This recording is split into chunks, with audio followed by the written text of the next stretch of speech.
Greetings, YouTubers.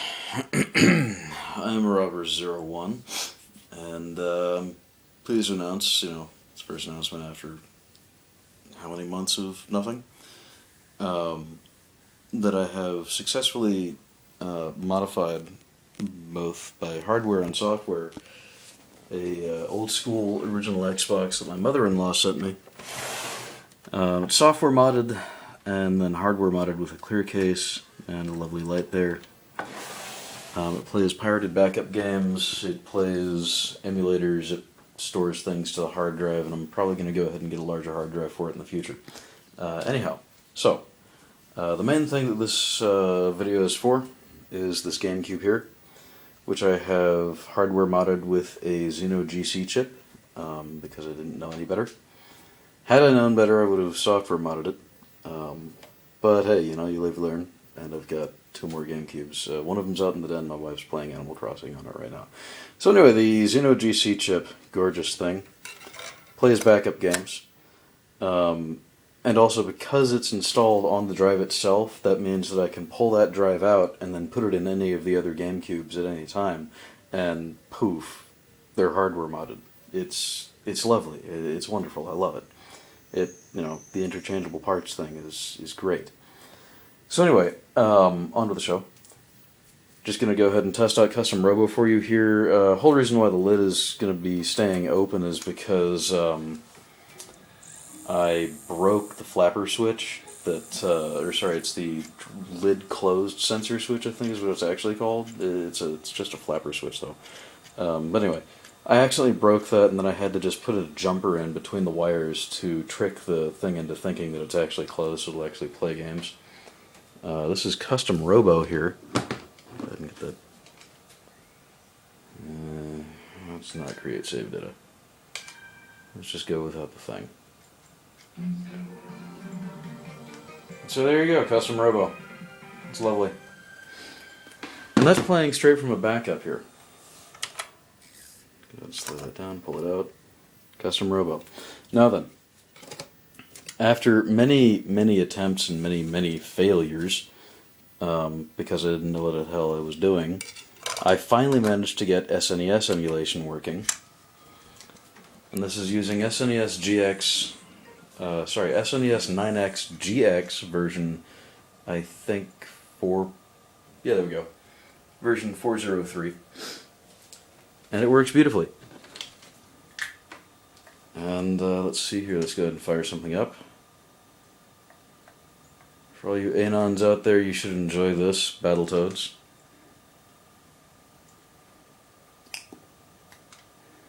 So here we go. Let's get some Battletoads going up on this. There we go.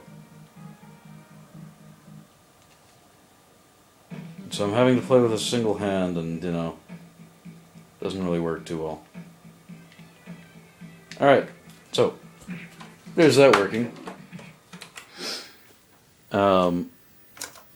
Now another issue that I'm having though, if anybody can help me out, this is my NES emulation disc.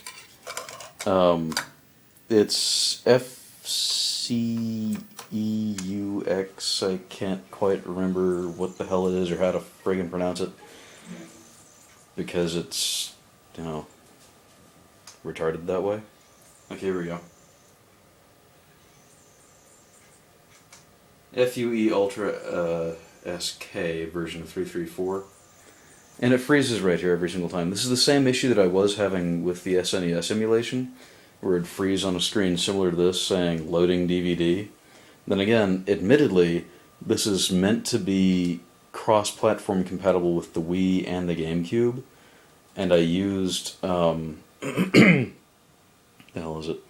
Boot Disk 3 or whatever the hell it's called. It's the one where you use a .bat file, and it makes a Linux disk to fire up and do the whole thing.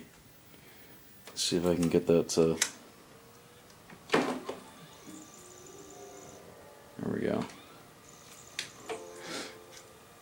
Let's wait for this to... Yeah, there we go. It's a Linux.org bootable disk. And there's the other information there. So that's the only viable method that I've found so far to create a bootable disk that'll run Super NES emulators. And as I said earlier, if anybody can help me with this, I would greatly appreciate it. As far as backed up GameCube games go, I'm fine. That's no issue. I can just download, burn, throw it in, and it works. Or, I can just go ahead and, like download the ROMs of those because I don't have a serial or Ethernet thing on my GameCube because they're stupid expensive, especially to get them shipped to Germany, which is... But anyway, it's a whole gripe for another time. Point is, I'm trying to get NES emulation working on here. If it ends up being a huge failing issue and I can't get it to work, I've always got that guy down there that I can just run my NES emulators on, but I was really hoping to have all Nintendo stuff running on all Nintendo stuff. I don't mind running an NES emulator on the Xbox and then playing it with an Xbox controller, but I thought it would be kind of cool to have NES, Super NES, and N64 all running on the GameCube. As far as Game Boy, Game Boy Advance, and Game Boy Color go, I've actually got a Game Boy player, and I'm planning on getting a multi-cartridge that'll take an SD card, so I can just throw that in there. Or I can just go ahead and take that off and then put it onto the modded cube, and that way I can have a little pirate game station there, so that I can have everything backed up for future generations, because who the hell is ever actually going to be able to collect all this shit? Not me. I don't have the money for that. Quite frankly, unless you're some kind of ultra collector and don't really care about actually being able to pay your bills, I don't really know anybody that can. Anyway, so, piracy excuses aside, trying to get NES emulation on the GameCube, on a GameCube that's mod chipped with a xenogc chip. If it turns out that my only other option is software modification in order to get it running, then I guess I'm just going to have to eat it and go with that. But anyway, thank you for watching. Comment below. Cheers, jeers, rebuttals, gripes, bash me for being a software pirate, have fun. Just try to keep it clean. Or not. I don't really filter any of these. So anyway, have a good day. Thank you. Bye.